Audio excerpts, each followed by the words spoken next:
Saudara yang dikasihi dalam Kristus Yesus Tuhan, maka ada satu pertimbangan lain setelah ada dasar kasih. Hendaklah engkau memberikannya dengan kasih, alasan kasih, berdasarkan kasih. Yang kedua, jangan dengan paksa, harus dengan kerelaan hati, dengan sukacita. Saudara yang dikasihi Tuhan, bahwa itu merupakan bagian-bagian yang harus memang kita pahami dan untuk kita lakukan. Karena pengertian yang benar itu akan menghasilkan sikap yang benar. Jangan sampai saudara punya pengertian yang benar, tapi toh kita tidak melakukannya dengan sikap yang benar. Jangan. Ya, lakukanlah dengan sikap yang benar. Bahkan saudaraku yang dikasihi Tuhan, bahwa sesungguhnya ketika kita memberikan persembahan, kita ini memberikan pengakuan. Maka segala sesuatu itu datang dari Tuhan. Segala sesuatu adalah milik Tuhan. Amin. Maka muliakanlah Tuhan itu dengan hartamu, dengan hasil pertamamu. Dan jangan lupa menyerahkan, mengembalikan persepuluhan itu.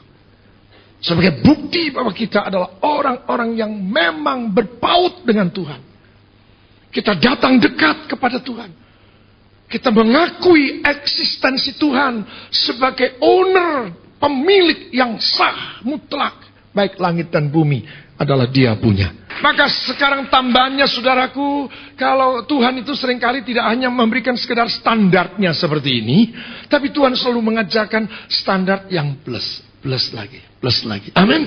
Maka yang plus saudara, kita baca dalam 2 Korintus pasal yang ke-8 ayat 1-5, di mana Tuhan sangat senang dan sangat memberi perhatian kepada saudara yang memberi. Kalau ada yang memberi karena memang ada, memberi karena memang kaya, bagus, tapi kita memang sudah menyerahkannya itu bagi Tuhan. Sudah syarat-syarat 1-5 tadi sudah kita penuhi. Sekarang yang ke-6 yang berikutnya adalah ketika Tuhan mendapati saudara memberikan persembahan dalam kekurangan. Ini namanya persembahan, pemberian plus pengorbanan. Wah, mata Tuhan tajam melihat itu. Amin. Di sini dikatakan, saudara-saudara, kami hendak memberitahukan kepada kamu tentang kasih karunia. Benar-benar kalau kita melakukan ini, saudara dan saya hidup 100% dalam kasih karunia Tuhan. Yang dianugerahkan kepada jemaat diaspora sejahtera di Malang. Haleluya. Selagi dicobai dengan berat dalam pelbagai penderitaan, sukacita mereka meluap, dan meskipun mereka sangat miskin, namun mereka kaya dalam kemurahan. Aku bersaksi bahwa mereka telah memberikan menurut kemampuan mereka, bahkan melampaui kemampuan mereka.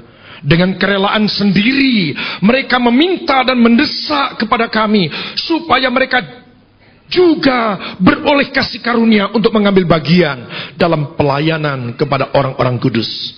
Mereka memberikan lebih banyak daripada yang kami harapkan. Mereka memberikan diri mereka pertama-tama kepada Allah, kemudian oleh karena kehendak Allah juga kepada kami. Semua berkata amin. Ini persembahan yang menjadi atensi, menjadi concern, menjadi kebanggaan Tuhan. Luar biasa. Tuhan melimpahkan kepada orang-orang seperti ini adalah kelimpahan kasih karunia yang luar biasa. Dia pasti memberikan pesan-pesan khusus kepada para malaikat. Perhatikan orang-orang seperti ini. Amin. Semakin kita tahu bahwa kita di akhir zaman, semakin kita harus menjaga hati, waspada, berjaga-jaga. Ayo kita saling mengingatkan. Tuhan sangat memberi perhatian kepada mereka yang memberi dalam pengorbanan, berikut pengorbanan, dalam kekurangan. Wow. Saya percaya kelimpahan kasih karunia luar biasa. Saya terlalu percaya Tuhan tidak akan membiarkan orang-orang seperti ini. Tuhan pasti akan senantiasa berjalan di depannya untuk meratakan jalan. Lebih lagi diteguhkan dalam Injil Markus pasal yang ke-12. Di sana Tuhan melototi setiap orang yang memberikan persembahan. Ayat yang ke-41 sampai 44. Tadi pagi di jam pertama saya bertanya kepada jemaat, adakah saya boleh berlaku seperti Tuhan Yesus? Seperti ini firman-Nya. Pada suatu kali Yesus duduk menghadapi peti persembahan. Dia perhatikan saudara, dan di situ ketika dia memperhatikan satu persatu, bagaimana orang banyak memasukkan uang ke dalam peti itu. Banyak orang kaya memberi jumlah yang besar. Lalu datanglah seorang janda miskin yang memasukkan 2 peser, yaitu 1 duit. Maka dipanggilnya murid-muridnya dan berkata kepada mereka, aku berkata kepadamu, sesungguhnya janda miskin ini memberi lebih banyak daripada semua orang yang memasukkan uang ke dalam peti persembahan. Sebab mereka semua memberi dari kelimpahannya, tetapi janda ini memberi dari kekurangannya, semua yang ada padanya, yaitu seluruh nafkahnya. Tuhan memberikan perhatian spesial. Amin. Luar biasa. Siapa yang mau berkelimpahan kasih karunia Tuhan? Tuhan memberikan rahasianya bagaimana supaya kita diberkati. Berilah, maka kamu akan diberi. Satu takaran yang baik, yang dipadatkan, yang digoncangkan, yang dicurahkan ke haribaanmu. Itu firman Tuhan. Langit dan bumi akan hancur, tapi firman Tuhan kekal selama-lamanya. Kalau sudah jelas seperti ini, jangan sampai satu, dua di antara kita masih juga tidak melakukannya.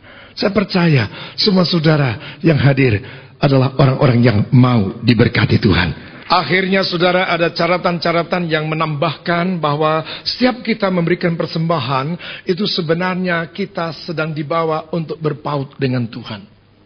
Karena di mana hartamu ada, apa? Disitulah hatimu berada. Matius pasal yang ke-6. Janganlah kamu mengumpulkan harta di bumi ngengat dan karat merusakkannya. Dan pencuri membongkar serta mencurinya. Tetapi kumpulkanlah bagimu harta di surga. Di surga ngengat dan karat tidak merusakkannya, dan pencuri tidak membongkar serta mencurinya. Karena di mana hartamu berada, di situ juga hatimu berada. Dengan memberikan persembahan kepada Tuhan, terlibat dalam kegiatan-kegiatan dan mengambil bagian dalam aktivitas-aktivitas yang ada, itu membawa saudara, hidup saudara semakin berpaut dengan Tuhan. Dan bukan hanya sekedar membuat hati kita dekat kepada Tuhan, sebagaimana firman-Nya berkata, karena di mana hartamu berada, di situ juga hatimu berada. Tetapi sesungguhnya saudaraku, saudara sedang menempatkan satu tempat dalam satu tempat yang aman. Di bank-bank itu ada yang namanya safe deposit. Begitu saudara menempatkan di satu bank, saudara lewat berkendaraan di depannya, noleh, pasti saudara gini, di situ ada hartaku. Amin. Wah, begitu ketemu di satu pesta, kemudian salaman, Bapak kerja di mana? Saya kerja di bank ini.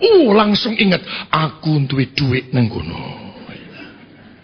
Di mana hartamu berada, di situ hatimu berada. Amin. Oh, luar biasa saudara ya.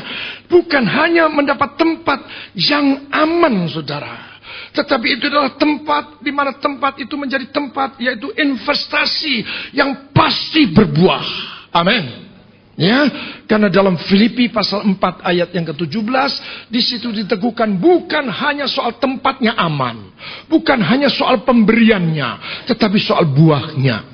Tetapi yang kuutamakan bukanlah pemberian itu, melainkan apa? Buahnya yang makin memperbesar keuntunganmu. Luar biasa. Haleluya.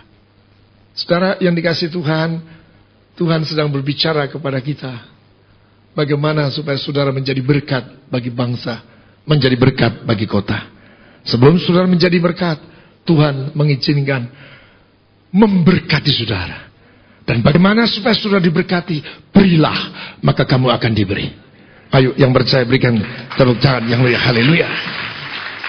Maka akhirnya saudaraku, Amsal pasal yang ke-11 memberikan kepada kita jaminan, kepastian bahwa ternyata saudaraku, ayat 24 mengatakan dan 25, ada yang menyebar harta tetapi bertambah kaya, ada yang menghemat secara luar biasa namun selalu berkekurangan. Siapa yang memberi berkat diberi kelimpahan. Ini rumusan Tuhan.